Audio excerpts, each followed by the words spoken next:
आप भी class 12th के छात्र हैं और 2026 में आपका एग्जाम देने वाले हैं तो यह वीडियो आप लोगों के लिए बहुत ही इंपॉर्टेंट है, क्योंकि 90% जो छात्र होते हैं ना ऐसे क्वेश्चन को गलत बनाते हैं। और आप भी देखिएगा बाबू, गलत मत बनेंगे, क्योंकि एग्जाम में आपका नंबर कटने वाला है। तो इस वीडियो को लास्ट तक जरूर देखिएगा। इसमें 30 वायरल ऑब्जेक्टिव क्वेश्चन लेकर आए हैं जो कि हिंदी का एकदम ही इंपॉर्टेंट क्वेश्चन है, तो इसको रट कर जाइएगा एग्जाम देने। तो चलिए क्लास को स्टार्ट करते हैं। पहला क्वेश्चन का आंसर लगाइए। देखते हैं सबसे पहले कौन बच्चे इसका आंसर देते हैं कि मोहन राकेश का जन्म किस स्थान पर हुआ है। कमेंट करिए, मोहन राकेश का जो जन्म है किस स्थान पर हुआ है, दिल्ली में कि अमृत शहर में, लाहौर में कि मुंबई में। याद रख लेंगे, अमृत शहर में हुआ है। कहाँ हुआ है? अमृत शहर में हुआ है। ऑप्शन बी एकदम आपको याद कर लेना है और पूरे क्वेश्चन को लास्ट तक देखिएगा, नहीं तो आपसे गलती हो सकता है एग्जाम में, ध्यान रखिएगा।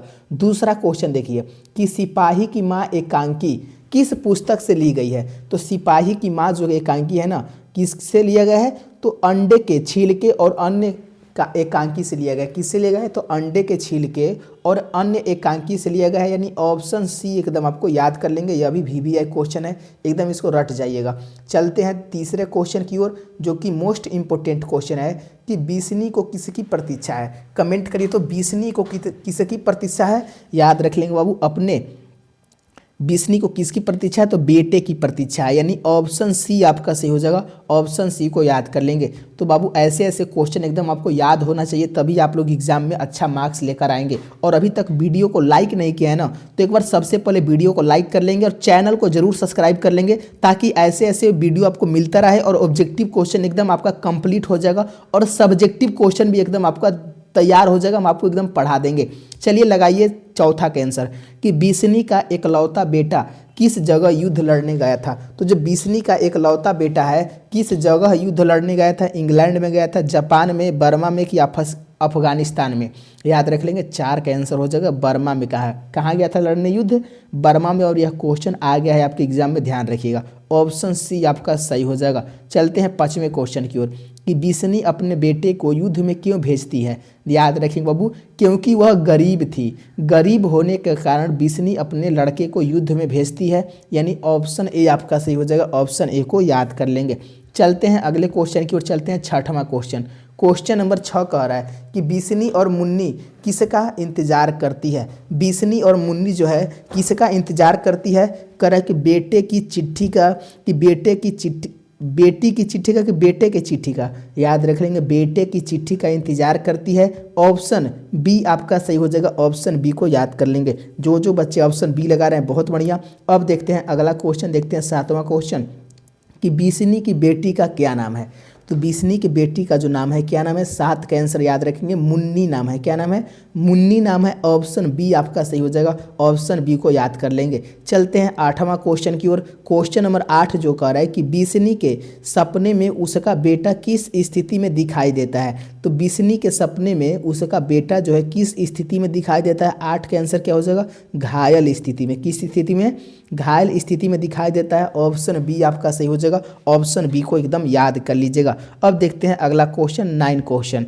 क्वेश्चन नंबर 9 कह रहा है कि मुन्नी अपने भाई से क्या उम्मीद करती है। तो मुन्नी जो है ना अपने भाई से क्या उम्मीद करती है? कह रहे मिठाई लाने की, कड़े लाने की, किताबें लाने की कि पैसे भेजने की। याद रख लेंगे, 8 का आंसर हो जाएगा। कड़े लाने की उम्मीद करते हैं, कड़ा जो हाथ में पहनने वाला होता है। ऑप्शन बी आपका सही हो जाएगा, एकदम इसको याद कर लेंगे। चलिए 10वां क्वेश्चन देखिए, कह रहे एकांकी के अनुसार मानक की माँ का सबसे बड़ा सपना क्या था। याद रखेंगे, बेटी की शादी था। क्या था सबसे बड़ा सपना? बेटी की शादी था। ऑप्शन बी सही हो जाएगा। चलिए 11 क्वेश्चन जो कि मोस्ट VVI क्वेश्चन है, देखते हैं आप लोग इसका सही आंसर लगा पाते हैं कि नहीं। और अभी तक लाइक नहीं किया ना वीडियो को, तो प्लीज़ बाबू एक बार लाइक और चैनल को जरूर सब्सक्राइब कर लेंगे, इससे आपका पूरा ऑब्जेक्टिव क्लियर हो जाएगा। 11 का आंसर लगाइए कि जयप्रकाश नारायण ने कौन सा आंदोलन चलाया था। तो जयप्रकाश नारायण ने संपूर्ण क्रांति, कौन सा आंदोलन चलाया था? संपूर्ण क्रांति का आंदोलन चलाया था। ऑप्शन बी एकदम आपको याद कर लेना है। जो बच्चे ऑप्शन बी लगा रहे हैं बिल्कुल सही है। चलिए क्वेश्चन नंबर 12 कह रहा है कि जयप्रकाश नारायण किस देश में पढ़ाई के लिए गया था। तो अमेरिका गया था। जयप्रकाश जो नारायण जी थे वो कहाँ गए थे पढ़ाई के लिए? अमेरिका गए थे, यानी ऑप्शन बी एकदम आपको याद कर लेंगे। ये सब VVI क्वेश्चन है जो कि हर एक बच्चे को एकदम याद होना चाहिए, और बहुत सारे बच्चे गलती भी करते हैं ऐसे क्वेश्चन।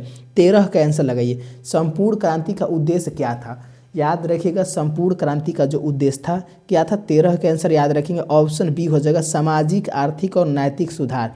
संपूर्ण क्रांति का क्या उद्देश्य था, सामाजिक आर्थिक और नैतिक सुधार था। ऑप्शन बी सही हो जाएगा, ऑप्शन बी को याद कर लेंगे। अब देखते हैं अगला क्वेश्चन 14 प्रश्न कि जयप्रकाश नारायण ने किस वर्ष में प्रजा सोशलिस्ट पार्टी का गठन किया था। तो यह तो सारे बच्चों को मालूम होगा, 1947 में नहीं किया था बाबू, याद रखेंगे 1952 में प्रजा सोशलिस्ट पार्टी का गठन किया था, यानी ऑप्शन बी आपका सही हो जाएगा। ऑप्शन बी को याद कर लेंगे। जो जो बच्चे बी आंसर लगा रहे हैं बहुत बढ़िया। चलते हैं अगले क्वेश्चन की ओर। 15 क्वेश्चन, क्वेश्चन नंबर 15 कह रहा है कि जयप्रकाश नारायण किस आंदोलन में फिर से जेल गए थे। तो जयप्रकाश नारायण जो थे ना किस आंदोलन में फिर से जेल गए थे, याद रख लेंगे छात्र आंदोलन में। कौन से आंदोलन में जेल गए थे, तो छात्र आंदोलन में गए थे, ऑप्शन सी सही हो जाएगा। टोटल 30 क्वेश्चन है बाबू, और आप लोग 30 में कितना सही बनाते हैं लास्ट में आप लोग जरूर बताइएगा। 16 का क्वेश्चन कर रहा है कि जयप्रकाश नारायण ने कौन से सिद्धांत का समर्थन किया है। तो याद रख लेंगे ऑप्शन बी हो जाएगा समाजवाद। समाजवाद सिद्धांत का समर्थन किया है, ऑप्शन बी एकदम आपको याद कर लेंगे। अब देखते हैं 17 क्वेश्चन कह रहे हैं जयप्रकाश नारायण ने किस आंदोलन का नेतृत्व किया है। तो यह तो मालूम होगा कि किस आंदोलन का नेतृत्व किया है। जयप्रकाश नारायण ने कर विनोबा भावे के सर्वोदय आंदोलन को, किसको नेतृत्व किया, विनोबा भावे के सर्वोदय आंदोलन को नेतृत्व किया है, ऑप्शन ए एकदम आपको याद कर लेंगे। अब देखते हैं 18 क्वेश्चन कि जयप्रकाश नारायण ने अमेरिका में कौन सा काम नहीं किए हैं। देखिए होटल में बर्तन धोना किए हैं, कारखाना में के काम करना, ये सब कौन सा काम नहीं किए हैं। 18 के याद रखेंगे। सेना में सेवा करना, सेना में वो सेवा करने नहीं गए थे, लेकिन ये सब काम किए थे, ऑप्शन डी आपका सही हो जाएगा कि वो कौन काम नहीं किए थे। तो सेना में सेवा करना वो काम नहीं किए थे। चलिए 19 क्वेश्चन देखिए, कह रहे जयप्रकाश नारायण के अनुसार भ्रष्टाचार की जड़ क्या है। तो भ्रष्टाचार की जो जड़ है ना वो गरीबी है। क्या है, गरीबी नहीं है, चुनाव में खर्चा है। क्या, चुनाव का खर्चा। ऑप्शन ए आपका सही हो जाएगा, ऑप्शन ए को याद कर लेंगे। अब देखते हैं अगला क्वेश्चन 20वां क्वेश्चन कि जयप्रकाश नारायण ने कहा कि जनता का अधिकार क्या है। तो जयप्रकाश नारायण ने कहा कि जनता का अधिकार क्या है। 20 के आंसर याद रखेंगे अपने प्रतिनिधियों पर अंकुश लगाना। क्या है, तो अपने प्रतिनिधियों पर अंकुश लगाना, ऑप्शन बी आपका सही हो जाएगा, ऑप्शन बी को ध्यान रखेंगे। चलिए 21 का आंसर दीजिए कि 25 वर्ष के कम उम्र के लोगों की बातचीत के में किसकी कमी होती है। तो 25 वर्ष के कम उम्र के लोगों में बातचीत की क्या कमी होती है। देखिए अनुभव नहीं होता है। 25 वर्ष के जो लोग होते हैं ना वो बातचीत करते हैं तो उनमें अनुभव नहीं होता है, ऑप्शन ए आपका सही हो जाएगा, ऑप्शन ए को याद कर लेंगे। चलते हैं 22 क्वेश्चन की ओर। कह रहा है कि बालकृष्ण भट्ट किस युग के प्रमुख साहित्यकार थे। तो बालकृष्ण भट्ट जो है किस युग के प्रमुख साहित्यकार थे। 22 का आंसर याद रख लेंगे, ऑप्शन बी हो जाएगा भारतेंदु युग के। किस युग के साहित्यकार थे, भारतेंदु युग के थे, ऑप्शन बी सही हो जाएगा, एकदम याद कर लेंगे। चलते हैं 23 क्वेश्चन की ओर कि बालकृष्ण भट्ट की प्रमुख कृति कौन सी है। तो बालकृष्ण भट्ट की जो प्रमुख कृति है, 23 का आंसर क्या हो जाएगा, याद रख लेंगे भट्ट निबंध माला है। क्या है, भट्ट निबंध माला है, ऑप्शन डी आपका सही हो जाएगा, इसको याद कर लेंगे। अब देखते हैं 24 क्वेश्चन की ओर कि बातचीत किस प्रकार की निबंध है। तो बातचीत जो है किस प्रकार का निबंध है, प्रेरणादायक निबंध है। कौन सा निबंध है बाबू, प्रेरणादायक निबंध है, ऑप्शन सी सही हो जाएगा, ऑप्शन सी को याद कर लेंगे। अब देखते हैं अगले क्वेश्चन की ओर चलते हैं। 25 क्वेश्चन कह रहे बातचीत निबंध किस विषय पर आधारित है। तो बातचीत निबंध जो है किस विषय पर आधारित है, तो वाक शक्ति पर। किस पर आधारित है, वाक शक्ति पर आधारित है, ऑप्शन ए सही हो जाएगा, ऑप्शन ए को याद कर लेंगे।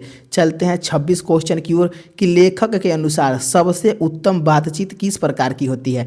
तो लेखक के अनुसार सबसे उत्तम बातचीत जो होती है किस प्रकार की होती है, तो याद रख लेंगे ऑप्शन बी हो जाएगा आत्मवार्तालाप। कैसा होता है, आत्मवार्तालाप होता है, ऑप्शन बी आपका सही हो जाएगा, ऑप्शन बी को याद कर लेंगे। चलते हैं 27 क्वेश्चन की ओर कि आत्मवार्तालाप से क्या प्राप्त होता है। तो आत्मवार्तालाप से क्या प्राप्त होता है, तो आत्मचेतना प्राप्त होता है। क्या होता है, आत्मचेतना होता है, ऑप्शन सी सही हो जाएगा। मात्र 2 क्वेश्चन और बचा हुआ, एकदम इसको याद कर लेंगे। 28 क्वेश्चन करें कि बेन जॉनसन का मत क्या है। बेन जॉनसन का मत क्या है, 28 का आंसर क्या हो जाएगा, ऑप्शन ए याद रखेंगे बातचीत से रूप का साक्षात्कार होता है। बेन जॉनसन जो कहते हैं कि बातचीत से रूप का साक्षात्कार होता है।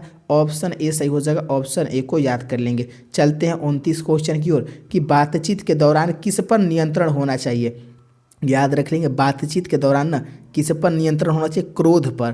क्रोध पर नियंत्रण होना चाहिए, ऑप्शन ए सही है। चलिए लास्ट क्वेश्चन कह रहा है कि बातचीत निबंध में किस प्रकार की बातचीत को महत्व दिया गया है।